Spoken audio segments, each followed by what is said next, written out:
warahmatullahi wabarakatuh. Alhamdulillah wa syukurillah, la hawla wa la quwwata illa billah. Asyhadu an la ilaha illallah wahdahu la syarika lah, wa asyhadu anna Muhammadan abduhu wa rasuluh, la nabiyya ba'dah. Hadirin yang dirahmati oleh Allah Subhanahu wa taala, syukur alhamdulillah kita dipertemukan lagi. Mudah-mudahan kajian pagi ini memberikan manfaat bagi kita bersama, memberikan manfaat bagi semua pemirsa yang dirahmati oleh Allah Subhanahu wa taala. Mudah-mudahan Allah Subhanahu wa taala memberikan hidayah bagi kita bersama, memudahkan urusan kita, memudahkan rezeki kita. Hadirin yang dirahmati oleh Allah Subhanahu wa taala, salah satu amali laisa laha mawazinu yaumal qiyamati bi'adhamatiha. Ada 3 perbuatan manusia yang pada hari kiamat nanti tidak ada timbangannya karena keutamaan dari perbuatan-perbuatan ini, karena keutamaan dari amal-amal ini. Hadirin yang dirahmati oleh Allah Subhanahu wa taala, ada 3 amal yang tidak ada timbangannya. Tidak ada timbangannya bukan tidak ditimbang, akan tetapi diserahkan kepada Allah. Allah yang akan memberikan pahalanya sebesar-besar kepada orang yang melakukan 3 perbuatan baik ini. Yang pertama, al-afu anin nas.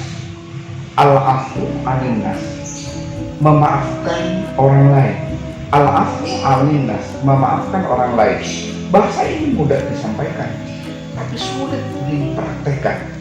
Bahasa ini sering kita dengar, tapi kebanyakan orang kesulitan untuk melaksanakannya. Tidak sedikit orang yang ditimpa atau dianiaya oleh orang lain dan dia membalasnya dengan perbuatan-perbuatan yang sama. Tidak sedikit orang yang ketika orang lain berbuat sesuatu yang salah kepada kita, dia melakukan hal yang sama, bahkan lebih kecil dari apa yang dilakukan oleh orang yang sebelumnya. Hadirin dirahmati oleh Allah Subhanahu wa taala, rasa dendam, marah, merasa dilecehkan akan membuat dirinya akan membalas apapun yang dilakukan oleh orang lain. Wa jazaa'uhu sayyi'atun misluha. Balasan bagi orang yang jahat, bagi orang yang melakukan kejahatan kepada kita, sayyi'atun misluha, adalah kejahatan sebagaimana dia lakukan. Hadirin dirahmati oleh Allah Subhanahu wa taala, akan tetapi Allah Subhanahu wa taala dalam surat Asy-Syura ayat 40 menyatakan, faman afa wa aslaha, barang siapa yang memaafkan orang yang bersalah kepada kita dan kemudian berbuat baik kepada dirinya,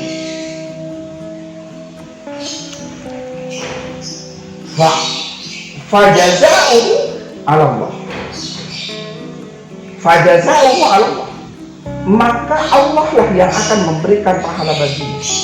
Jadi bagi orang yang memaafkan orang yang berbuat salah kepada kita dan kita berbuat baik kepada orang yang berbuat salah kepada kita, fajaza'uhu 'ala Allah, maka Allah lah yang akan menanggung pahalanya. Hadirin dirahmati oleh Allah Subhanahu wa taala, ini perbuatan yang sangat mulia. Ini perbuatan yang sangat bijak. Ini perbuatan yang biasa dicontohkan oleh Rasulullah. Bukankah sering kita mendengar Rasulullah ketika mau berangkat ke masjid, Rasulullah diludai oleh seorang kafir.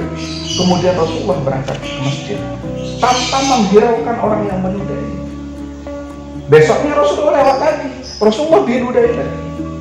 Besoknya Rasulullah lewat lagi, Rasulullah diludai lagi. Sampai suatu ketika orang yang meludahi Rasulullah tiap pagi itu tidak ada.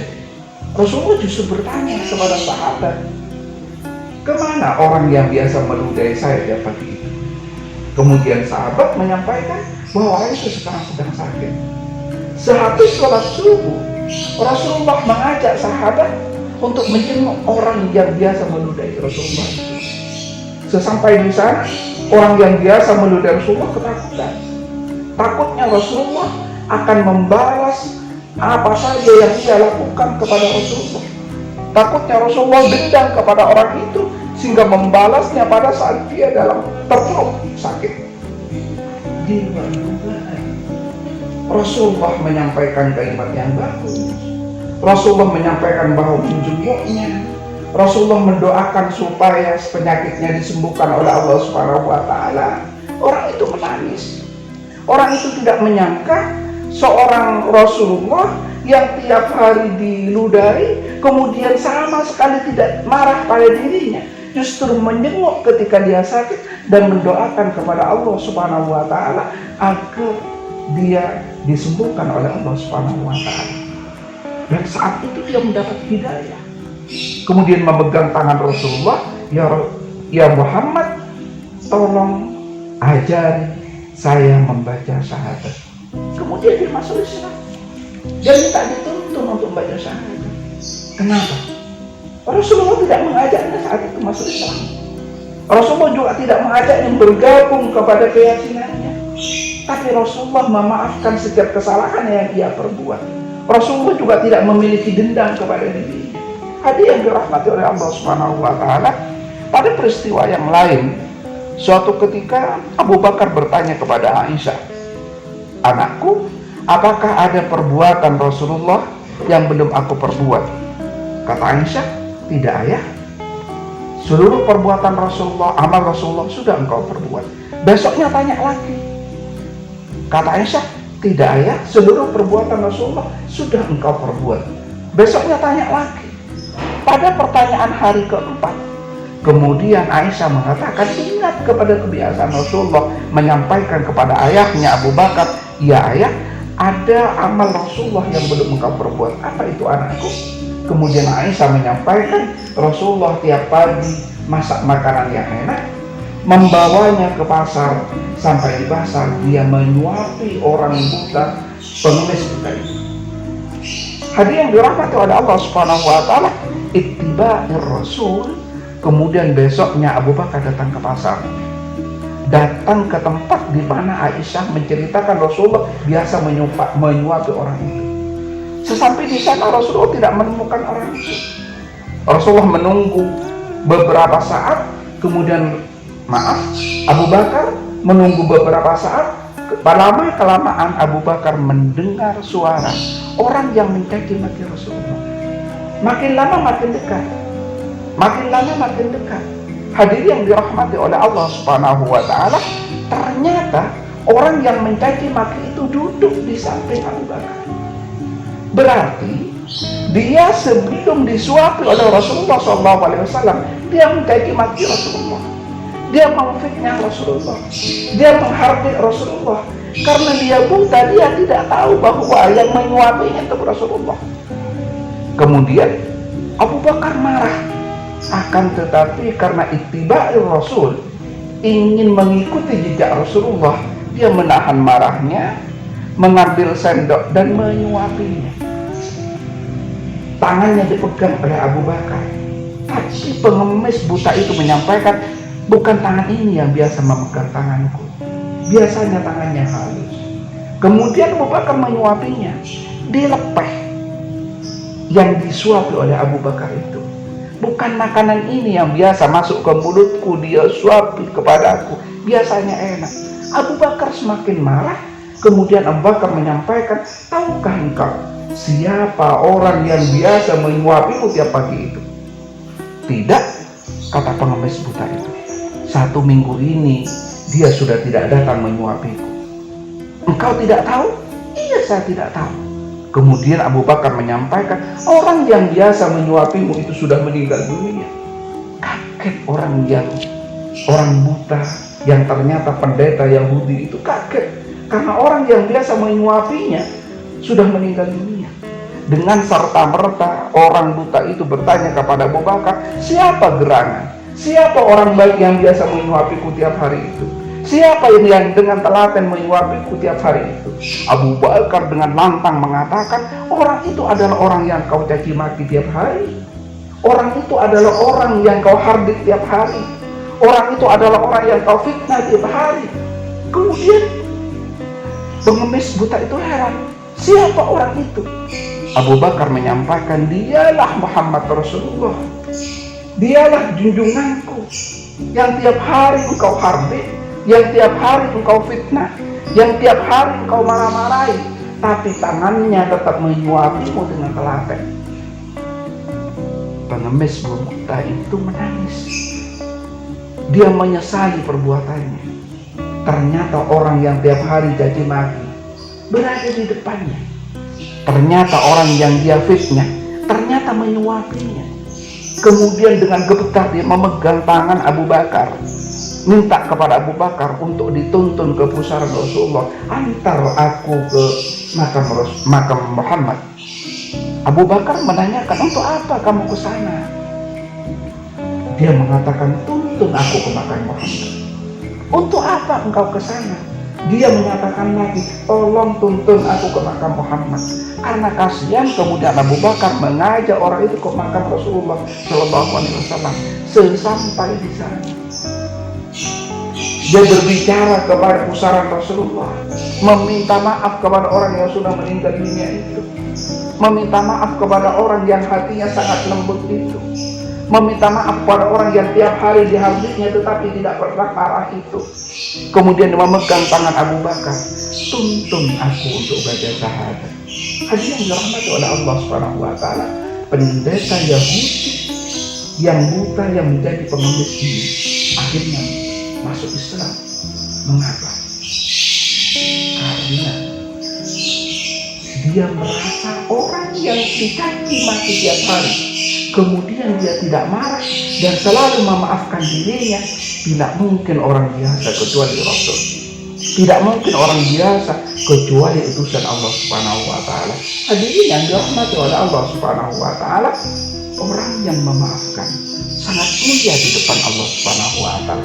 Sampai Allah menyampaikan, barang siapa yang memaafkan dan berbuat baik kepada dirinya, maka Allah lah yang menanggung segala pahalanya tanpa ditakar oleh Allah Subhanahu wa taala. Yang kedua, hadirin yang dirahmati oleh Allah Subhanahu wa taala, salah satu amal perbuatan yang takarannya diberikan seluas-luasnya oleh Allah pada hari kiamat, yang kedua adalah sabar.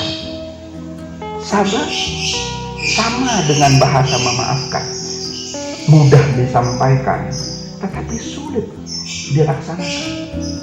Orang tahu artinya sabar. Dari kecil anak tahu artinya sabar. Orang marah tahu artinya sabar. Siapapun orang tahu apa arti dan konotasi sabar. Tapi sedikit sekali orang yang menjalankan kesabaran. Banyak orang yang mengerti sabar, tapi sedikit sekali orang yang bisa mempraktekkan kesabaran. Hadirin yang dirahmati oleh Allah Subhanahu wa taala, ternyata sabar itu oleh Allah Subhanahu wa taala dimasukkan kepada amal yang takaran pahalanya tidak pernah dihitung oleh Allah Subhanahu wa taala pada hari kiamat. Hadirin yang dirahmati oleh Allah Subhanahu wa taala, Allah berfirman dalam Al-Qur'an, dia menyampaikan, innama yuwaffas sabiruna ajruhum bighairi hisab. Hanya saja orang yang sabar itulah yang pahalanya tidak akan pernah dihisab oleh Allah Subhanahu wa taala. Jadi orang yang sabar pahalanya tidak pernah dihisab, tidak pernah dihitung oleh Allah Subhanahu wa taala, bergantung kepada Allah Subhanahu wa taala. Li'adzamatiha, karena saking mulianya pahala orang yang sabar. Hadirin yang dirahmati oleh Allah Subhanahu wa taala, siapa orang yang sabar? Orang yang sabar ketika mendapatkan musibah, qalu inna lillahi wa inna ilaihi raji'un.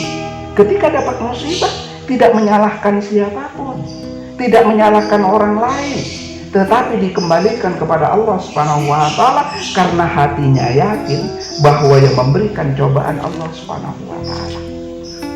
Yang kedua, orang sabar tidak pernah mengeluh.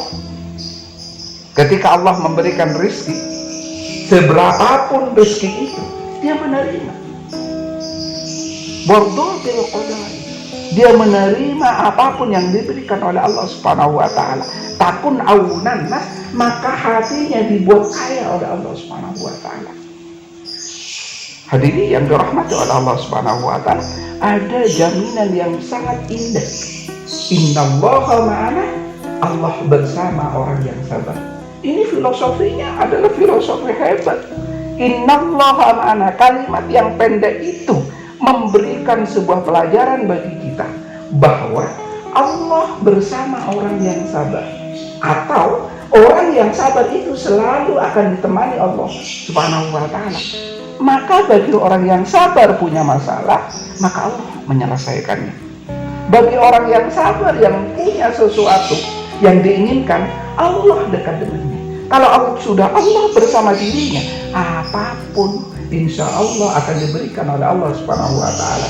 Idza arada syai'an ayyaqula lahu kun fayakun.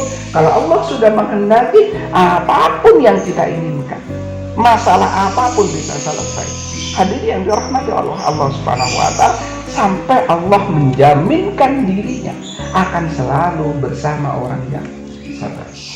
Hadirin yang dirahmati oleh Allah Subhanahu wa taala, amal yang ketiga yang takaran pahalanya tidak pernah dihitung oleh Allah pada hari kiamat adalah asyam, berpuasa. Rasulullah Shallallahu alaihi wasallam bersabda bahwa setiap amal manusia, kullu amal ibni Adam lahu, setiap amal manusia adalah baginya, illa shaum, kecuali puasa. Sholat sudah ada takaran pahalanya, haji sudah ada takaran pahalanya, sedekah sudah ada takaran pahalanya, illa siyam, kecuali puasa. Fa'innahu, karena sesungguhnya puasa itu li untukku wa ana ajzi, dan aku sendiri yang akan memberikan menakar pahala orang yang berpuasa. Jadi yang dirahmati oleh Allah Subhanahu wa taala, setiap rasul punya ajaran puasa. Mulai dari Nabi Adam sampai Nabi Muhammad Sallallahu Alaihi Wasallam, ternyata orang berpuasa ini akan diberikan pahala oleh Allah Subhanahu wa taala yang takarannya tidak pernah dibatasi.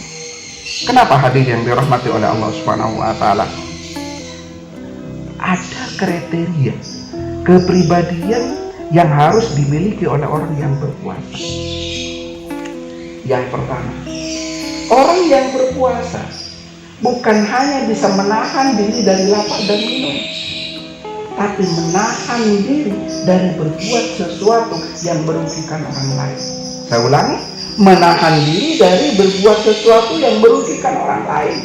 Tangannya tidak melakukan sesuatu yang merugikan orang lain, mulutnya menahan diri untuk tidak menyakiti orang lain, kakinya tidak berjalan untuk membuat orang lain mudarat. Itu kriteria orang berpuasa, sehingga Allah memberikan takaran pahala yang besar. Bukan hanya menahan tidak makan, bukan hanya menahan tidak minum, tetapi dia bisa menahan diri dari berbuat sesuatu yang membuat orang lain itu celaka. Ingat sabda Rasulullah Sallallahu Alaihi Wasallam, ahsanun nas anfa'uhum linnas. Sebaik-baiknya manusia adalah orang yang memberikan manfaat bagi orang lain. Mafhum mukhalafahnya, arti kebalikannya, sejelek-jeleknya manusia adalah orang yang selalu memberikan mudarat bagi orang lain. Sedangkan orang berpuasa adalah orang yang selalu memberikan manfaat orang lain, bukan sebaliknya, memberikan mudarat bagi orang lain. Jadi kenapa orang berpuasa itu diberi pahala yang besar oleh Allah Subhanahu wa taala sampai tidak ditakar? Karena orang berpuasa tidak hanya menahan diri dari lapar dan haus, tetapi mengendalikan dirinya, mulutnya, tangannya, kakinya, matanya dari melakukan sesuatu yang maksiat kepada Allah Subhanahu wa taala dan melakukan sesuatu yang merugikan orang lain. Itu karakteristik orang berpuasa. Yang kedua, orang berpuasa itu menahan hatinya untuk tidak dengki kepada orang lain, menahan hatinya untuk tidak iri kepada orang lain, menahan hatinya untuk tidak suudzon pada orang lain, selalu menata hatinya untuk husnudzon bagi orang lain. Karena itu ciri khas orang berpuasa. Jadi orang berpuasa hanya selalu tersenyum kepada orang lain, karena di dalam otaknya tidak ada suudzon kepada orang lain. Dia selalu berbaik sangka kepada orang lain, karena hatinya ditahan untuk suudzon kepada orang lain. Hadirin yang dirahmati oleh Allah Subhanahu wa taala, puasa akan mendapatkan pahala yang tidak ditakar, tapi puasa yang betul-betul substansial, puasa yang betul-betul sesuai dengan hakikat puasa, bukan hanya menahan diri dari minum, bukan hanya menahan diri dari lapar, tapi menahan diri dari berbuat maksiat, menata batinnya untuk tidak husnudzon kepada, tidak suudzon kepada orang lain, tidak iri kepada orang lain, tidak dendam kepada orang lain. Hadirin yang dirahmati oleh Allah Subhanahu wa taala, mudah-mudahan hal yang sedikit ini memberikan manfaat bagi kita bersama. Saya akhiri, nanti pada saat Yaumul Ba'ats ada sebuah pengumuman. Pengumumannya adalah memanggil orang-orang yang pahalanya ditanggung oleh Allah Subhanahu wa taala. Jadi nanti pada saat Yaumul Ba'ats, hari kebangkitan manusia dari dalam kubur, maka tiba-tiba ada panggilan untuk mengumpulkan orang-orang yang pahalanya ditanggung oleh Allah Subhanahu wa taala. Maka saat itu tiba-tiba datang yang pertama, orang yang suka memaafkan orang lain. Yang kedua adalah orang yang selalu sabar atas setiap musibah dan sabar atas apapun yang diberikan oleh Allah Subhanahu wa taala. Yang ketiga adalah orang yang selalu menjalankan dirinya dengan hari-harinya dengan berpuasa. Mudah-mudahan kita bersama selalu diberikan kemampuan hidayah oleh Allah Subhanahu wa taala untuk menjalankan 3 amal istimewa tersebut. Wassalamualaikum warahmatullahi wabarakatuh.